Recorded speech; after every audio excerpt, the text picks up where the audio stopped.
The Department of Social Welfare and Development, Cordillera Administrative Region, plays an important role in disaster response to the provision of augmentation support to the local government units in times of disaster. This is in the form of relief, recovery, and rehabilitation services.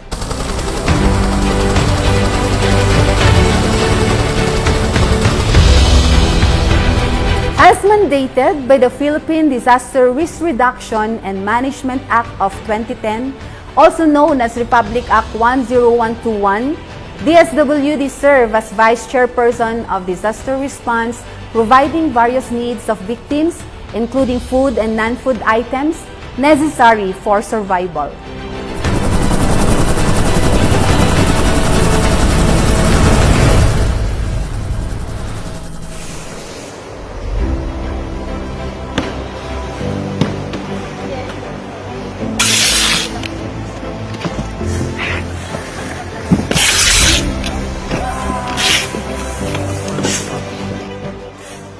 In addition to the family food packs and non-food items provided by the agency, standby funds are in place to replenish the required volume of family food packs at any given time.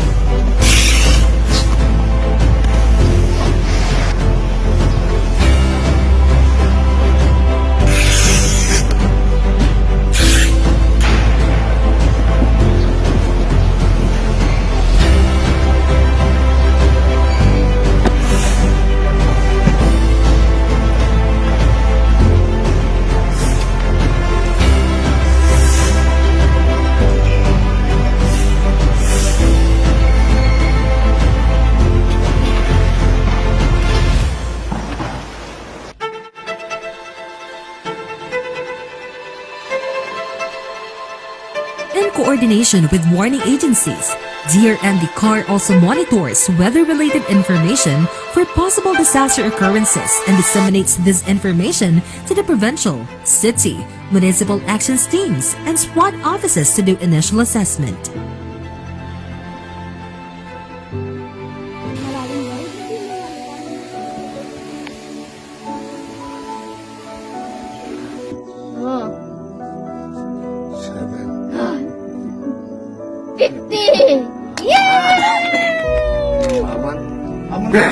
Salamat ni kayo. Nene, wala sa mo kakaanakan. Way haat to. Aiding affected population amid disasters, DSWD FO CAR's early recovery efforts include continuing relief assistance, emergency shelter assistance, and cash for work. House Library Title Policies year 2020. Kasi maawat mo sir nga assistance, mga 5,000 para emergency shelter assistance, tapos once 1,650 para i-cash forward or para i-daily expenses mo na pag-ipatataw before ka-relocate houses.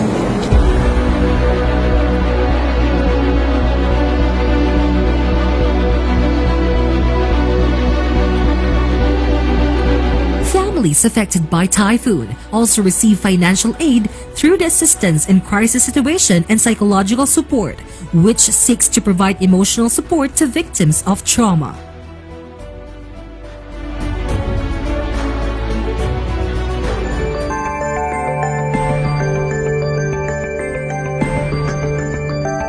With the effects of the COVID-19 pandemic, the DSWD FO CAR continuously provides augmentation to LGUs.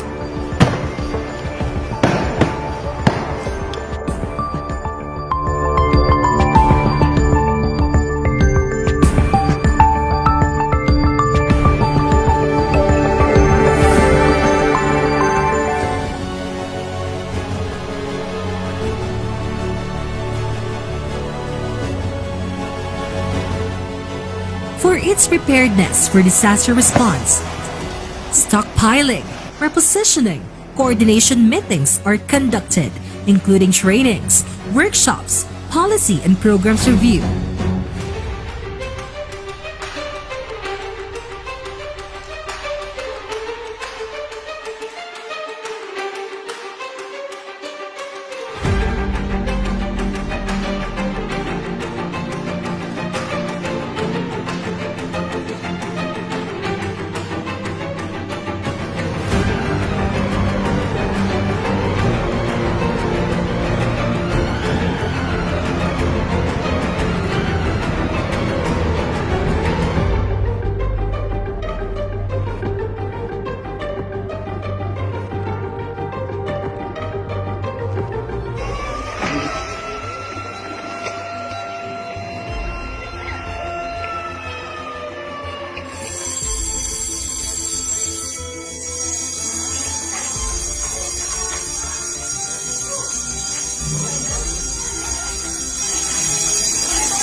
True to its brand, DSWD May Malasakit, the DSWD FO car, through its DRMD, continues to provide relief and rehabilitation programs and services to LGUs in times of disaster.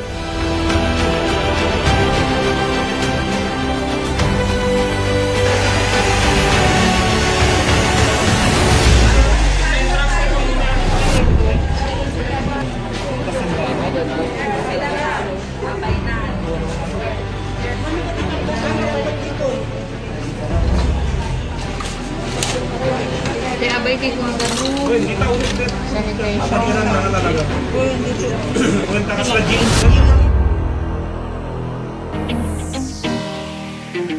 Magandang Cordillera sa ating lahat, mga kaibigan. I'm Charles Nicolimon and welcome Puso T Servicio, a program of RNG Luzon and DSWD Cordillera.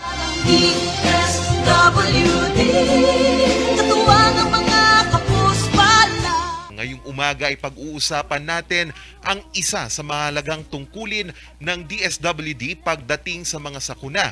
Isa na nga dito ang kakatapos lang na Typhoon Odette, at mamaya pag-uusapan din natin kung ano yung mga iba't ibang assistance na kayang ibigay ng DSWD sa ating mga kababayan na apektado ng sakuna. Makakasama natin ngayong umaga si Sir Enrique Gascon and Sir Johnny Bumakil. Magandang umaga po sa inyong lahat, sir. Magandang umaga din sa ating lahat. Nagpapasalamat kami at naimbitahan ang DSWD Cordillera sa segment na ito. Unang-una, magandang umaga sa ating lahat at sa ating mga tagapakinig. Ayan. Sir Johnny? Yes, good morning to all our viewers and thank you very much for inviting DSWD.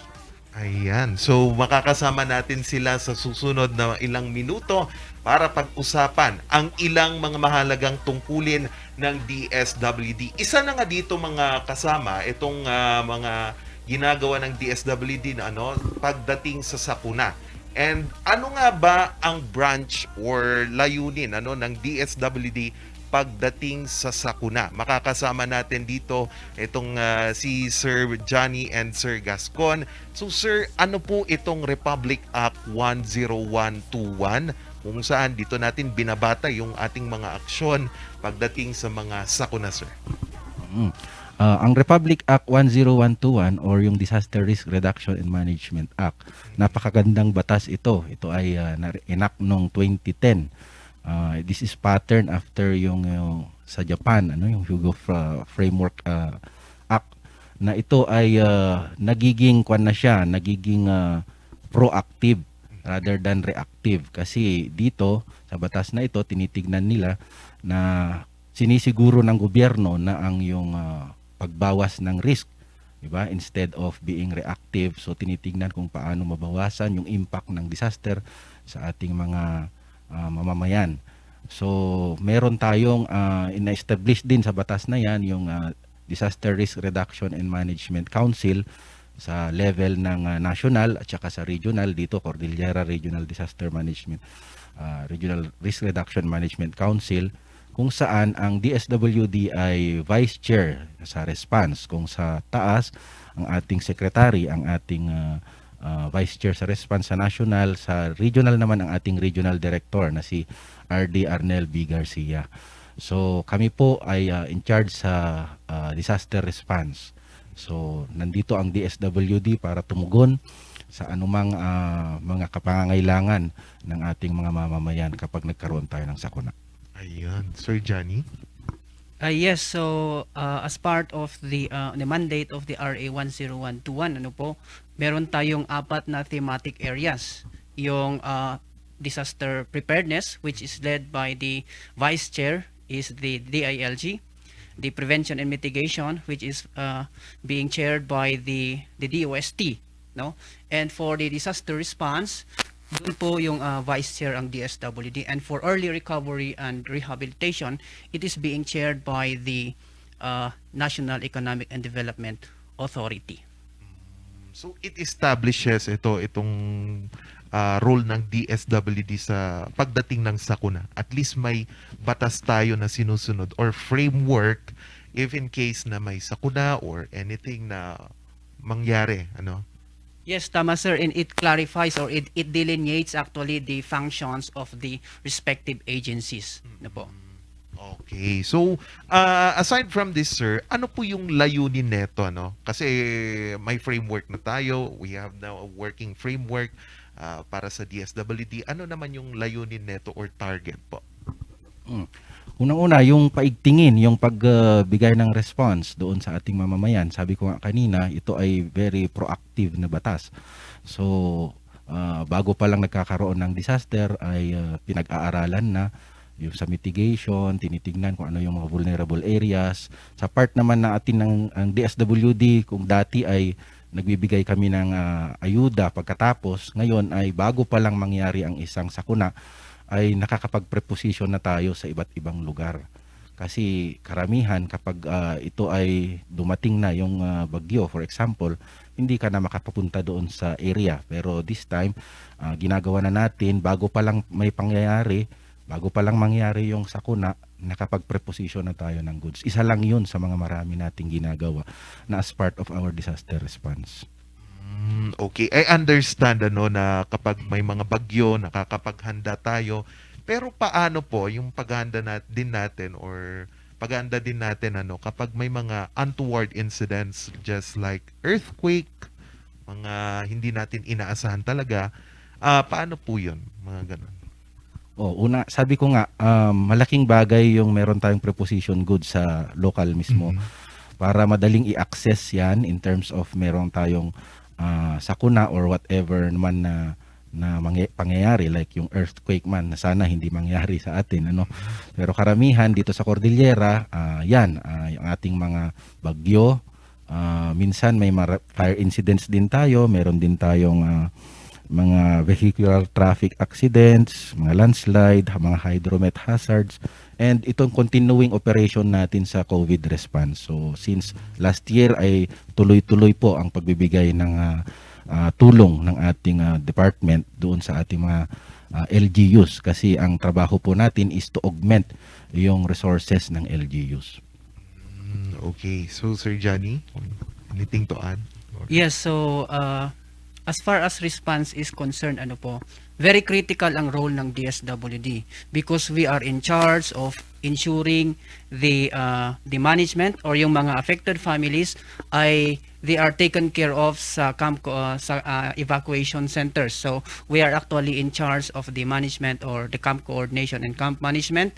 And aside from that, the DSWD is ensuring na naibibigay yung pangangailangan ng ating mga affected families, yung mga kailangan nila sa food and non-food items, and then of course yung protection ng ating mga internally displaced persons na nasa evacuation center mismo. As mentioned by Arda kanina na yun nga meron tayong preposition good.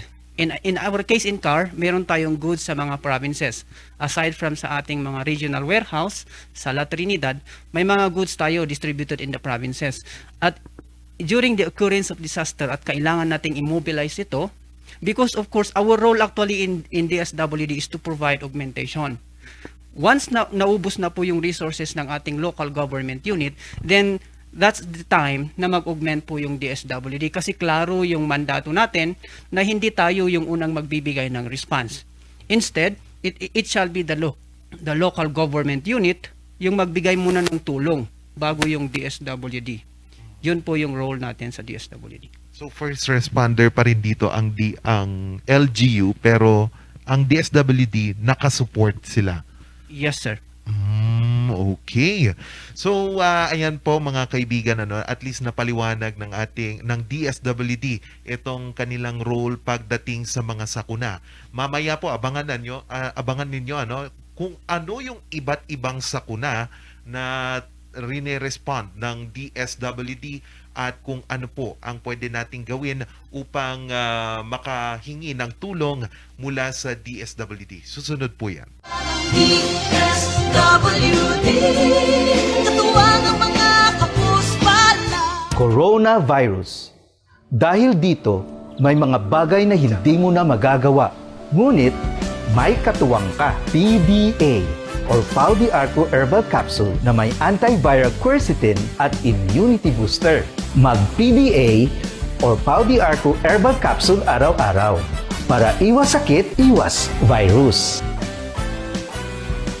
PDA. Proteksyon, depensa, alay sa kalusugan. PDA or Pau-D-Arco Herbal Capsule is available in all leading drugstores nationwide. Another quality product of Aldrich Corporation.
ang inyong truck ay maaaring sumabit sa linya ng kuryente. Dahilan para dumaloy ang kuryente sa inyong sasakyan at pagmulan ng disgrasya o pagkamatay. Maaari ring maantala ang daloy ng kuryente kung masisira ang linya o poste. Dahil sa lakas ng kuryenteng dumadaloy sa linyang ito, ang paglapit at pagdikit ng anumang bagay tulad ng metal, kahoy, pati na rin ng bato ay nakakamatay. Ang paalalang ito ay mula po sa NGCP.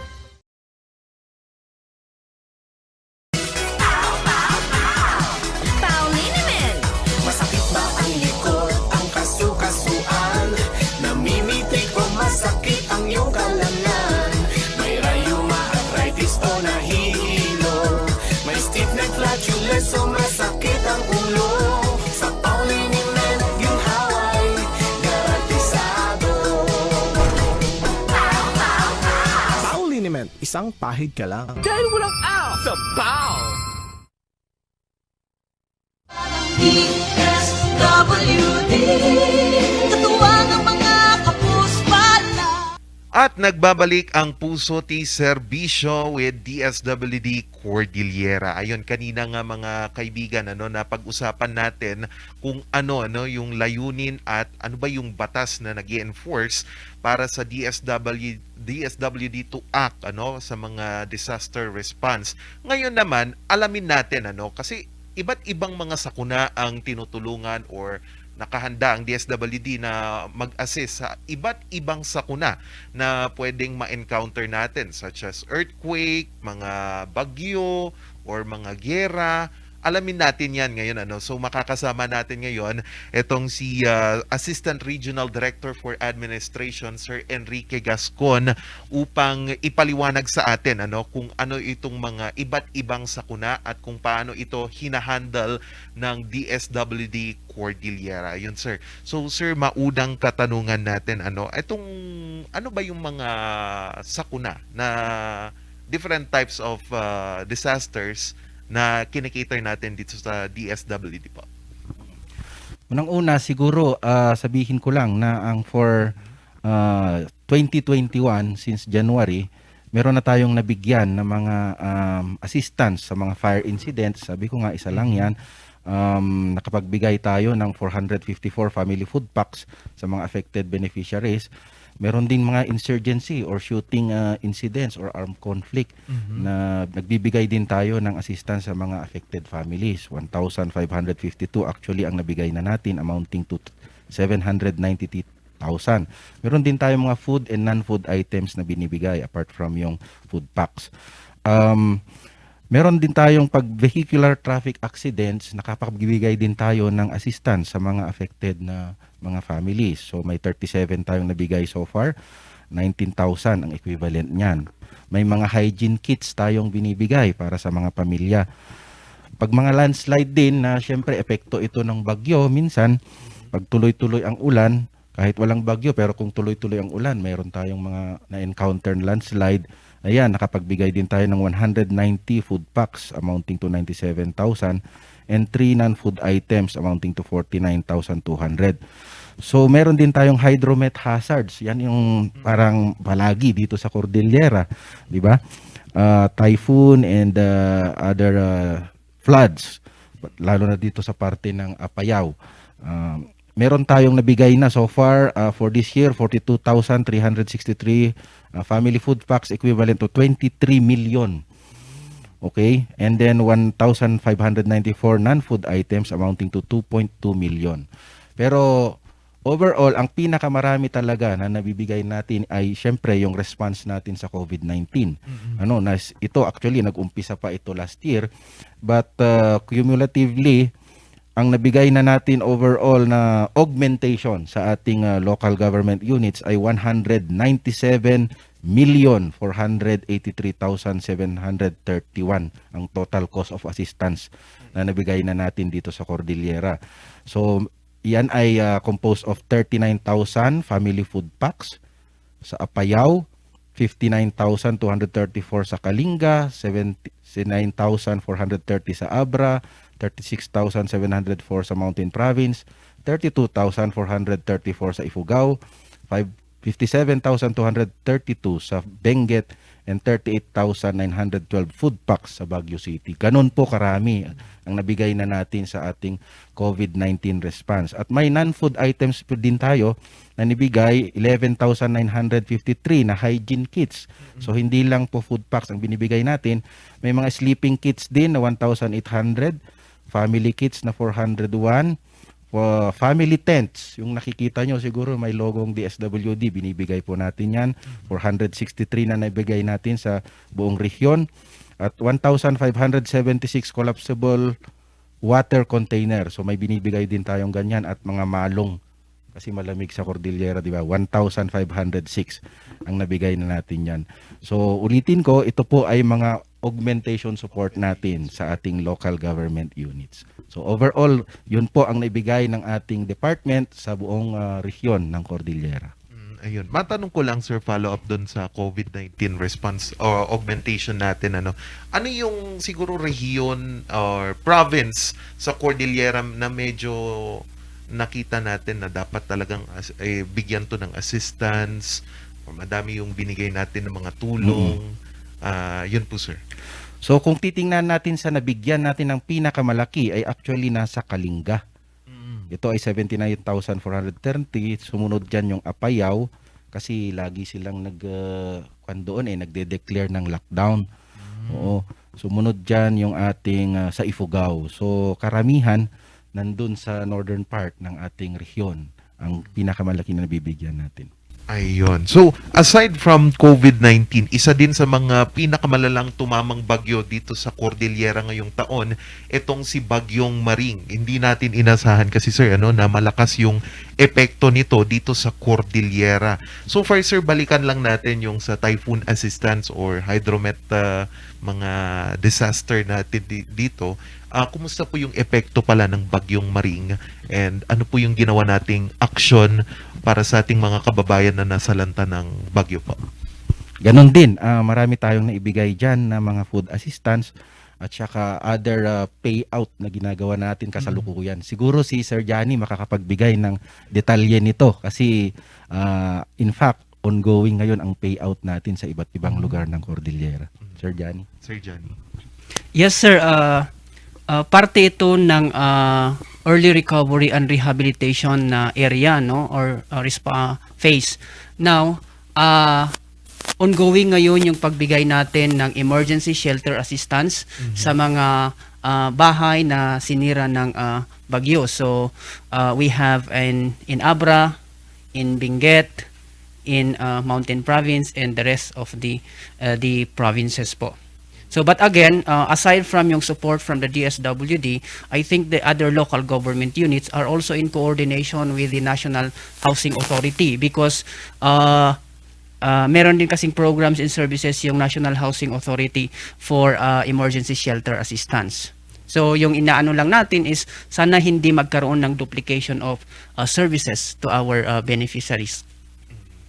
So far, sir, dito sa Cordillera, we all know that it is common, yung landslide. So far, ilan na po yung natulungan natin ng mga kababayan natin dito sa landslide and sa mga drowning incident din during typhoon. Kasi meron yung mga napapabalita, kahit sinabi na ng LGU na wag mag-cross during typhoon season, meron pa rin yung ilan, siguro nagbabakasakali. So far, sir, ilan po yung natulungan natin sa landslide at saka sa mga drowning incidents po during typhoon? Sige. Ako, sumagot. Yan yung nabanggit ko nga kanina sa ating landslides overall. Hindi ko masabi yung detalye nito, no? Pero so far, nakapagbigay na tayo ng 190 family food packs, equivalent to 97,000 na for landslide victims. So, sa iba't ibang lugar ng ating Cordillera yan. Madami din, madami din, sir. Pero saan dito, sir, yung pinaka-list siguro? Hindi masyadong na mimit natin dito sa Cordillera na disaster na tinutugunan ng DSWD po. If we're going to refer po yung record based on the status of our services rendered, medyo mababa yung numbers ng assistance na nabigay natin for the landslide affected families po. So mostly actually na binigyan natin ng support ngayon is yung COVID-19 response, and then yung effect po nga po ng southwest monsoon or yung STS typhoon Maring. Oo. Sir, idagdagan natin kasi ang lawak kasi ng mandato ng DSWD. Yung pinipresent natin ngayon ay yung mga material services given to our services, to our affected families, no? The DSWD also provides psychosocial support. So we deployed, previously we deployed our team, na nagbigay po ng psychosocial support services to our affected families.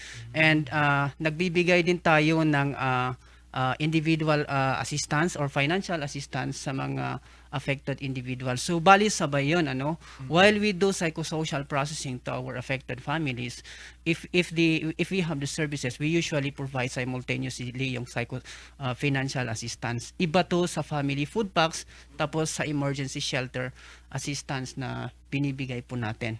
May mga cases kasi na they are affected, they may not be qualified for emergency shelter assistance, but they have to be provided with the financial assistance for them to have resources after or during the onset of or the onslaught of disaster. Okay po, sir. So, if in case na may mga bagyo, kahit di naman masyado nangangailangan yung family, pero nasira yung bahay, shelter assistance lang at mga food packs. Or depende po sa assessment sa mga nasa field po natin. Yes, but we usually coordinate with our partner local government units because as much as possible and as mandated by RA 10121, the request shall emanate from the local government units. Oh, okay po. So, sa iba't ibang parte ng Cordillera, madami tayong na-meet na mga sakuna, Pero isa ito, may dagdag ko lang, sir, Isa ito ngayon sa mga problema natin, yung pagdadala ng mga assistance sa mga, kunwari, sa Apayao, Kalinga, and I think meron atang partnership with CDRRMC and DSWD na magtayo tayo ng iba't ibang warehouse all throughout the region para hindi na tayo mahirapan ata sa pagdadala ng mga assistance, kagaya ng food packs. Kumusta po ito, sir? Tama po. Nabanggit kanina na meron tayong regional warehouse dito sa may Pugis, Oo, pero doon sa ating mga provinces, meron din tayong mga warehouses doon, yung iba rented, yung iba naman ay nasa kampo. Pero naghahanap talaga kami ng mga ng saan pagtatayuan. In fact, meron tayong donation na binigay ng ating sa Kalinga and Apayao. So yun yung pinagplaplanuhan natin para magkaroon tayo ng sarili nating warehouse na hindi na tayo nagre-renta. At yun, very strategic yun kasi yung Apayao or Kalinga, mas malapit din yun na makapag-augment sa Region 2 or doon sa northern part kasi malayo yung Apayao and Kalinga dito sa Baguio, ano. So yun, sa lahat ng ang gusto talagang mangyari ng DSWD, magkaroon tayo ng warehouse sa lahat ng probinsya para mas madali yung pag-deliver ng goods kasi importante ang time element para sa pagbigay ng response. So yun po isa sa mga ginagawa natin na estratehiya sa mga susunod na mga taon ay talagang pagtuunan natin ito ng pansin at makapag-establish tayo ng warehouse sa lahat ng provinces. Kasi earlier this year, I think there is a coordination with DPWH, CDRMC, DSWD, and Philippine Air Force na kapag may mga mangyaring sakuna, nakahanda itong mga iba't ibang ahensya ng gobyerno na magtulungan para sa DSWD na maghatid ng assistance, sir. Tama po. Kaya nga ang binubuo ito ng Cordillera Regional Disaster Risk si DRIMC, Disaster Risk Response Management Council.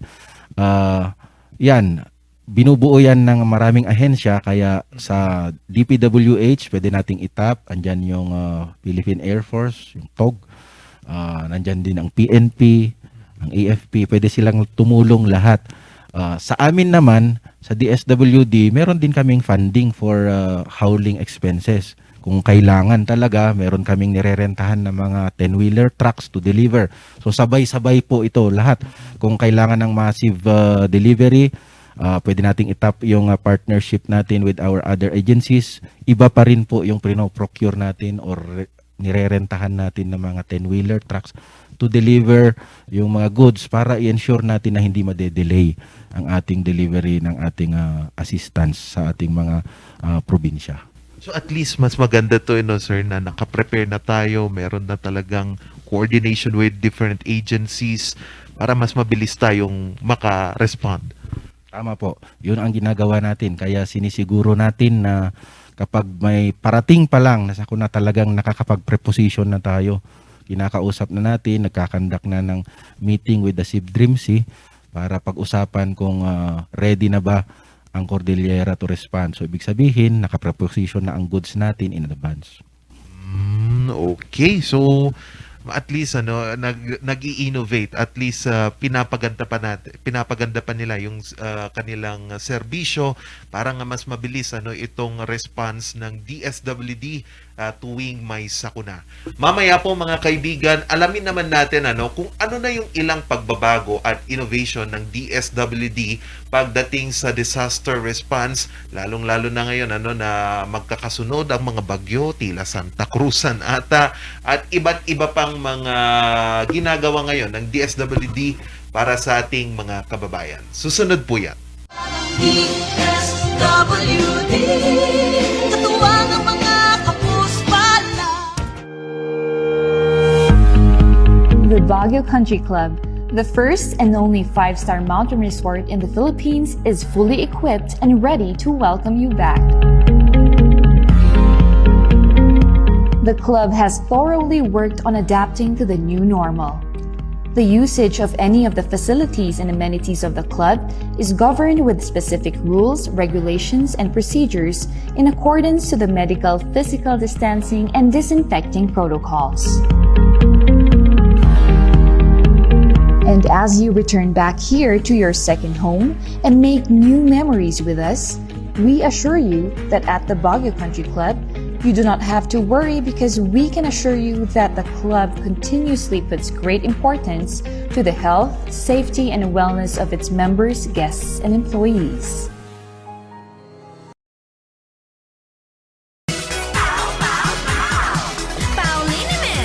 Masakit ba ang likod, ang kasu-kasuan?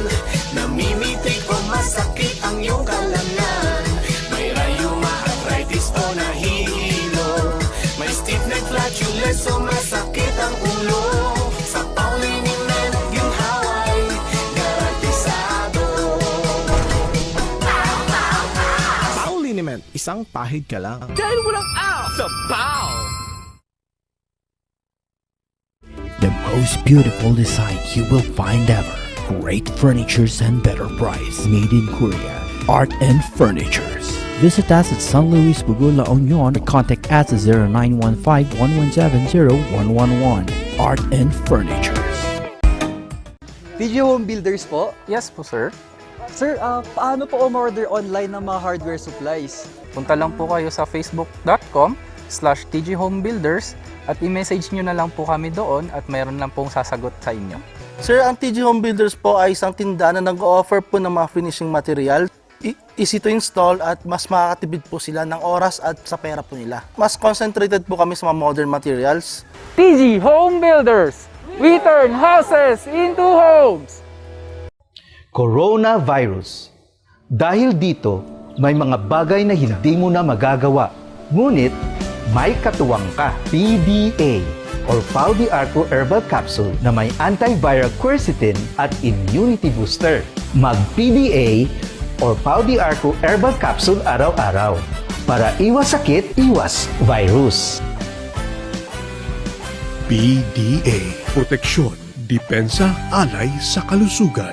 PDA or Pau de Arco Herbal Capsule is available in all leading drugstores nationwide. Another quality product of Aldrich Corporation. DSWD, katuwang ang mga kapuspala. At nagbabalik ang Puso T Serbisyo with DSWD Cordillera. Kanina po pinag-usapan natin yung kooperasyon ng iba't ibang ahensya sa DSWD para maparating ang tulong or response sa mga apektado ng sakuna. Ngayon naman, tignan natin itong DSWD Field Offices Interregional Cooperation and Support. Makakasama natin ulit si Sir Enrique Gascon from DSWD Cordillera. So sir, can you specify to us kung ano po ito and ano yung layunin nito, sir? Unang-una, itong DSWD Field Offices Interregional Cooperation and Support ay isang inisyatibo ng ating regional director, si Director Arnel B. Garcia, bilang isang eksperto sa disaster response kasi galing siya ng Region 5 sa Bicol Region kung saan alam natin kung maraming pinagdadaanang sakuna doon. So na-introduce niya ito dito sa Cordillera para ang layunin nito ay mapag-isa yung field offices para sa pagresponde sa isang sakuna kasi minsan hindi sabay-sabay ang apektadong mga probinsya at sa mga rehiyon. For example, kung dito sa Cordillera tayo ay apektado, pwedeng tumulong ang Region 1, Region 2, Region 3. So full force tayo dito. So ganon. Kasi kapag nagkakaroon ng ganitong sakuna, talagang na-overwhelm ang isang regional office, ay syempre kailangan mag-focus lahat ang efforts doon sa disaster response. Pero tandaan po natin na ang DSWD ay marami pa pong programa apart from disaster response. So kailangan mag-continue pa din yung regular operation natin. Kaya kapag tumutulong yung other regional offices, mag-augment dito, for example sa field office, mas makakatuloy-tuloy pa rin ang serbisyo ng iba pang programa. Diba? Para hindi lahat ay nakafocus dito. So, napapanatili natin na hindi napapabayaan yung ibang serbisyo natin. So, yun po yung isa. Pangalawa, yung para hindi mahirapan din ang manpower natin kasi ang mga staff natin, ang mga tao, napapagod din tayo, di ba? Pero kung merong augmentation, tutulong yung kapwa natin sa other regions, ay nakakapagpahinga kahit papaano, hindi masyadong exhausted ang ating mga staff. At syempre, may mga kanya-kanyang good practices yan na dadala. Yung mga ibang regions, makikita natin yung good practices nila, matututo tayo sa kanila, then we can exchange, may knowledge exchange din na nangyayari dito. At yun ay pwedeng i-replicate ng ibang regions. So, pati resources, pag sinabi nating resources, human resources, yung ating logistics, sasakyan, pati funding, pag-share-sharean yan. Ito ay may basihan na. In fact, napirmahan na ang ating Luzon Cluster Resolution number 1, Series of 2021. Napirmahan na ito sa pamamagitan ng ating mga undersecretary na ni-represent si Secretary Bautista dahil nga nung December 18 na nagawa ito ay hindi siya nakarating dahil nandun siya sa Typhoon Odette response. So ito po ay may basihan na, ito ay kinabibilangan ng ating field offices 1, 2, 3, 4A, 4B, Region 5, NCR, and CAR. Kaya ang tawag natin dito ay Luzon Stronghold Partnership Plan. So yun po yung nilagay na pangalan dito. So malaking bagay po ito. In fact, nagagawa na natin ngayon, napapakinabangan na natin ngayon itong interregional cooperation na ito doon sa pagresponde natin sa nangyayari ngayon na Typhoon Odette. So, may cooperation talaga between different regions for us dito sa Luzon. Luzon cluster ang tawag natin eh. So, Stronghold, sir. Luzon Stronghold, sorry. Ayun. So, at least, mas maganda to, no? Applicable dito sa Cordillera. Kasi, yung ibang region natin, ina-access pa natin, pupunta tayo ng Abra, we can go, pwede naman tayong dumaan via Kalinga. Pero kung minsan practical, bababa ka ng La Union, you will pass Ilocos Sur, tapos pasok ka ng Abra. So, tama po. Kaya yun yung design nito kasi sa terrain ng Cordillera kasi kailangan dumaan ka sa Region 1 bago ka pupunta ng Abra, buwan ka ng Region 1 papuntang Apayao. Dito naman sa kabila kailangan dumaan ka ng Region 2. So yun yung very purpose nito na kung for example Abra, Apayao ang affected, the Region 1 can respond to it. Kung dito man sa bandang Kalinga, Ifugao ang affected, pwedeng mag-respond naman ang Region 2 doon. So mas mabilis kaysa dito manggagaling. So yun yung nakikita nating kagandahan nitong partnership na to. At saka dahil sa ginawang resolution na ito, maari din itong i-adapt or i-replicate ng Visayas and Mindanao cluster. So we're the first. Yes, ito ang una dito sa Luzon. Pinangunahan ito ng ating mga regional directors ng Luzon Stronghold. So maganda to ano at least mama-maximize natin. Pero sir, katanungan ko lang, if the LGU is for example nasa Region 1 and ang pinakamalapit naman na pwedeng mag-assist ng tulong is dito sa Cordillera, can the LGU request help pa dito sa Cordillera na maghatid or mag-respond ng tulong or maghatid ng mga kailangan nila, ganun sir? Unang-una nabanggit kanina na ang unang expander is still the LGU, ano? Mag-augment ang DSWD. Kung for example, Region 1 yung affected, ang coordination niya sa Region 1 pa din. Yung coordination between DSWD field offices will be done by the RDs na through the regional directors na yun. So DSWD na. Mas maganda yung ganon para at least terms of documentation natin, mas maayos yung magiging documentation natin. So ganon po ang magiging pangyayari. Ayun. So at least parang strike anywhere na lang tayo.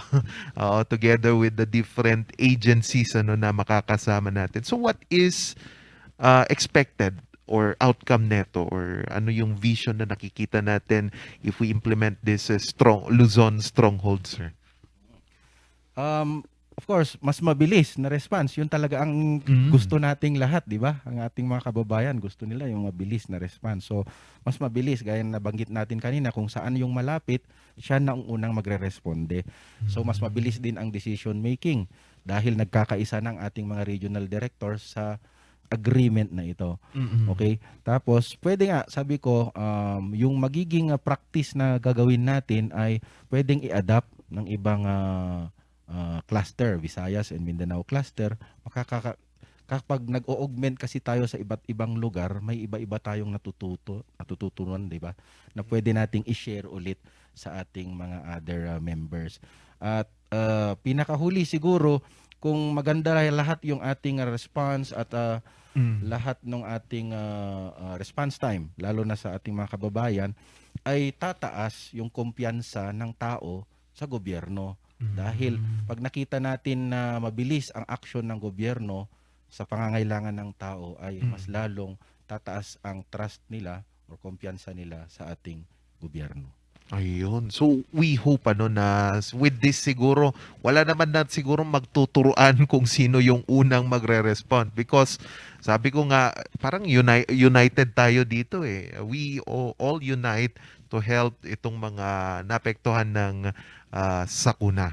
Ayon. So speaking of sakuna mga kasama, tatanungin din natin kasi kahit dito sa Cordillera, nag-aabot pa rin tayo ng tulong sa mga naapektuhan ng bagyong Odette, which is ito nga isa sa mga pinakamalakas na tumamang bagyo ngayon taon dito sa Pilipinas. And makakasama natin si Sir Johnny para ipagbigay alam ano na po ba yung mga ginawa nating efforts kahit malayo tayo, nagbibigay pa rin tayo ng tulong sa ating mga naapektuhang mga kababayan dito sa Visayas and Mindanao. For DSWD Cordillera, sir, ano po itong Oplan Binadang? Kasi nakita ko to sa Facebook meron yung mga kasama nating mga pulis na nagbigay ng tulong. Pero to talk more about that, Sir Johnny. Okay, thank you, sir. Before yung Oplan Binadang, yesterday, natapos po natin na ipadala sa National Resource Operation Center yung 10,000 na family food packs.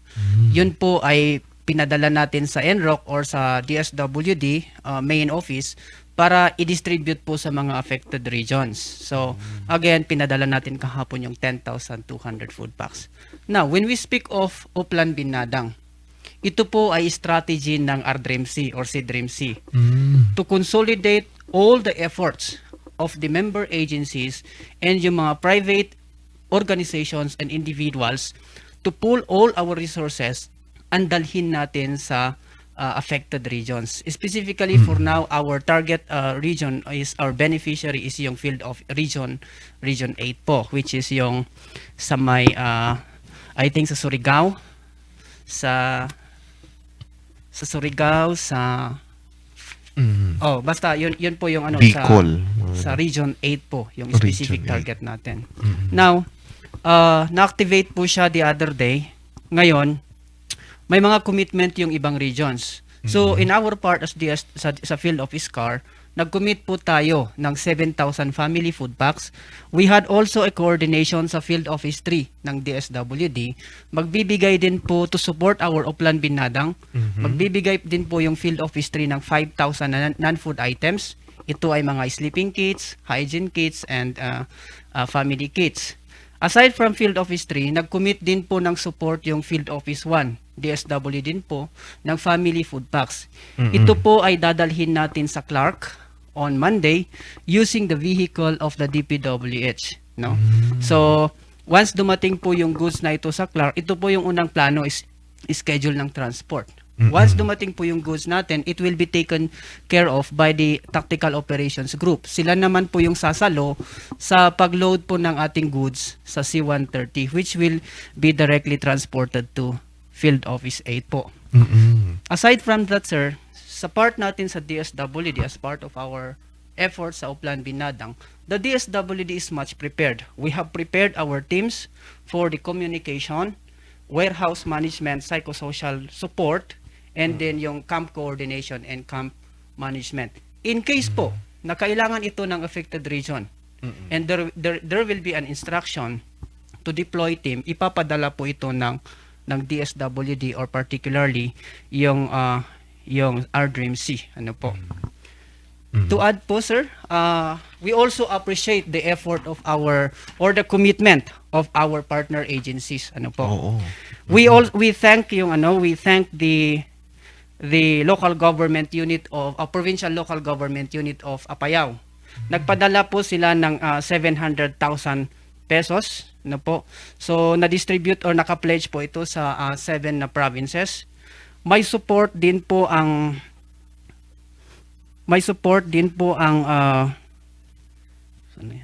Ayun. Yung iba't ibang municipalities and provincial governments, hand in hand yung pagbibigay ng tulong. Yung Togwan, they will take charge of our aerial support or transport po ng ating goods. Yung Department of Education ng Cordillera, may commitment po sila to provide cash assistance, but it will be channeled through their central office. Ano po? Yung Infantry Brigade, yung 503rd, may commitment po sila to help us sa DSWD in the production of our family food box kasi kung kailangan po ng additional support, we have to respond, ano po. And we thank the commitment of the PROCOR, the 503rd, and the Armed Forces of the Philippines for their commitment to really help us in the production of our family food packs. Sir, the Department of Agriculture is also soliciting vegetables or items to as a means of support also. Ongoing din po ngayon yung fundraising ng local government unit of Paracelis to support to provide support. Sa DICT or Department of Information Communication Technology, may mga teams po sila na na-deployed na po sa central office to really help on communication matters. I-specify natin ano po yung support na napuntahan ng 700,000 na support ng Provincial Local Government Unit of Apayao, no? Ito po ay dinala or binigay sa Surigao del Norte, sa Dinagat Island, sa Southern Leyte, Bohol, Cebu, Negros Oriental, and Palawan. Tigwa 1,000 po bawat province. Yes, 100,000 po rather. And then yung province of Kalinga, nag-commit din po sila ng 300,000 as donation, which will be coursed through our Office of the Civil Defense Cordillera. So again, we are asking seeking support ano po sa ating mga private institution and other line agencies to really help yung effort na ginagawa ng RDMC ngayon through our Oplan Binadang because hindi lang po magtatapos sa response yung pagbigay natin ng support. You know, after ng response phase, magkakaroon tayo ng early recovery and rehabilitation. And that is the most critical because yan yung period na kailangan nating tutukan kasi we have to really ensure na babalik sa normal situation itong mga affected families. Ano po? And so, meron po tayong ongoing donation drive yung through our Oplan Binadang. So, we really ask support no po sa mga gusto pong mag-donate po, natulungan po tayo. Ayan. And then meron tayong donation desk sa Ayan. DSWD ano po. Pwede Yung nyo mga pong- nasa provinces, sir, kung may support po sila na gustong ibigay, they may course it really to our provincial local government units. And yung LGU na po yung magko-communicate po sa atin.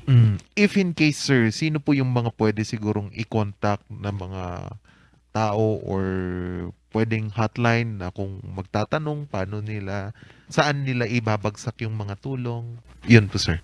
Yes, may contact person po tayo, no? For now, I am the contact person for donation drive ng DSWD. So, ano po? Yes, sir. Go ahead po. Pwede pong i-contact po kami sa 0977 674 4791. So, I repeat, 0977 674 4791. Ano po? Ano po yung mga kailangan natin na ibigay? So, Ayun. ito po yung ibang items na yung mga new clothing, ano po? Sorry for the term new clothing, because meron tayong batas kasi, yung RA 4653 na nagdi-discourage na magbigay ng mga used clothing. You know, when I was in Region 4A during the Taal, nakita ko na sayang lang yung mga donated item na used clothing kasi hindi po gagamitin yan ng ating mga affected families, no? It is also one way of upholding their dignity, because they are affected, so we have to give them or provide them the appropriate help, po. Aside from new clothing, yung mga bottled water, yung mga hygiene and sanitation, alcohol, mask, gloves or disinfectant, toothpaste, toothbrush, soup, shampoo, and among others. Sleeping kit din po, mosquito net, blanket, pillow, and among others. Kitchen kit, yung mga gagamitin po sa kitchen. Flashlight with batteries. And kaya nga lang po ito yung inaano natin. We have our guidelines, no? We really have to ensure na yung donation na i-receive natin dito ay darating sa ating mga beneficiaries properly. So we discourage po yung mga goods na yung expiry date po ay less than 6 months. So as much as possible, yung ibibigay po natin na tulong ay mga more than 6 months po yung expiration date kasi we have to consider the transport of these goods to the affected regions. Mm-mm. Isa pa po is yung mga items na hindi po pumasa sa sanitary standards, yung wala pong expiry date, Mm-mm. hindi po natin yun ina-accept, or yung mga toys na hindi dumaan sa FDA. Tapos, educational materials regulated by DepEd. Dini-discourage po natin yung mga ganong items. Mm-mm. Any donation, services, or favor from Tobacco Authority, hindi po natin Bawal. acknowledge. And all the goods na hindi po dumaan sa BFAD. Because we really have to ensure the safety and security of our beneficiaries. And lastly, yung perishable goods. Perishable Yes, goods. we really want actually to accept perishable goods. Oo. But considering the distance of the affected region, hindi po natin yun for now i-accept. Kasi ayaw natin na masira lang yung mga tulong na i-receive po natin. But you can accept, pero i-coordinate natin sa Philippine Air Force siguro para I think may ongoing drive po yung Department of Agriculture. Oo. Pero when we had a meeting, ang sabi namin, based on our guidelines, we cannot accept yung mga vegetables for now. Because yun nga, sa end ng DSWD, baka masira lang po. Unless yung mga ibang agencies, pag may means sila to really transport immediately, itong mga vegetables na ito, they may accept it po. But on the part of DSWD, we cannot po. We cannot accept. Paano po kapag siguro ngayong Pasko siguro Pasko naman para sa mga bata, may mga magdo-donate po ng mga laruan. Paano po natin to siguro titignan para sa mga bata siguro na for psychosocial intervention na din ng DSWD? Pwede po ba to? Pwede po yun, pero as mentioned earlier, may regulation po tayo. We will not accept yung mga toys na hindi po properly regulated, sir. Okay. Paano naman ngayon, election season baka pwede yung politician dyan magbigay. Pero baka pwede siguro lagay nyo yung mukha ko. Pwede ba yun? That is something we cannot respond to. Because as much as possible, we want to bring our donation up politically. Okay. We want to, yung purpose sana is pure, that the purpose or the intention of the nation is to really help itong mga affected families to return back to their normal situation. So in short, bawal ang epal. Yeah, if that is the word Ayan. that we want to. But po sir, again, I will repeat, ang donation desk po natin ay sa Field Office Car, sa North Drive po. So meron pa kaming naka-assign na manpower doon to accept your donation. And rest assured, lahat ng mga donations ay properly accounted. Once we receive donation, we give record or receipt, and then ito turn over po natin ito properly sa ating Oplan Binadang. Ayan. So at least maganda na nagtutulungan yung iba't ibang ahensya ng gobyerno and also the other people na nagkukusang mag-donate para sa ating mga kababayan na nasalanta ng bagyong Odette in the spirit of Christmas. So ayun. So at least okay sir, anything to add? I would like pala to state that we have to be very careful yung mga unscrupulous individuals na nagre-raise ng fund, when you raise fund, you have to be properly regulated by DSWD. So I would advise yung mga donors to course your donation to DSWD or any competent authority of the government. Kasi you have to ensure na properly protected din yung tulong na binibigay mo. Paano sila how they will reach you and magre-register ba sila or may letter ba dapat before the donation drive? Paano po yun, sir? Yes, ma'am. Yes, sir. Meron po tayong procedure na kailangan pong mag-secure sila ng permit sa DSWD. Nakalagay po yan sa batas na it is the DSWD to provide permit for those fundraisers. So maging maingat lang tayo, Siguro hindi naman siguro masama na mag-ingat tayo, pero at least maging masinop tayo sa mga binibigyan natin ng mga pera, Kasi ngayon Pasko na naman, baka gamitin sa personal na interest. Anyway, sir, anything more to add, mga message niyo po, sir? Ayan pa. Yung regarding sa donation, hindi ata nabanggit ni Sir Johnny na meron din kaming trust account na pwedeng makapagbigay kung in cash. Kasi kung in kind yung nabanggit ni Sir Johnny kanina, pero kung sa may mga generous hearts diyan na in cash yung ibibigay nila, meron po kaming trust account. Hindi ko lang po na memorize kasi medyo mahaba yung ano. We can publish that later on, pero allowed po yun na makapagbigay provided doon po mismo sa trust account natin ibibigay. Posted ba yun sa Facebook, sir, or para ma-access nila? Meron po sa ating Facebook account, pati sa ating website. I think meron yan. Kaya doon lang, para lang siguruhin natin na sa tama natin binibigay yung ating tulong. Kasi para hindi masayang. Kasi kung hindi naman napunta sa tama, sayang din lang yung naibigay natin. Baka napunta pa doon sa masama. Ayun, okay. So na maganda ang naging talakayan natin about sa DSWD. At least nalaman natin yung iba't ibang mga tungkulin at mga iba't ibang sakunan na nirerespondehan ng DSWD Cordillera. Yun. So Sir Johnny and Sir Enrique, baka your closing remarks po or mensahe po sa ating mga kasama. Yeah, thank you, sir. Ako personally, I would like to congratulate the leadership of Director Mogol of the OCD as a chair of the CDRIMC, and of course my director for being responsive sa pangangailangan ng ating mga affected regions. And so with the directors ng ating member agency, ang ganda ng functionality ng RDRIMC for now, they are very responsive.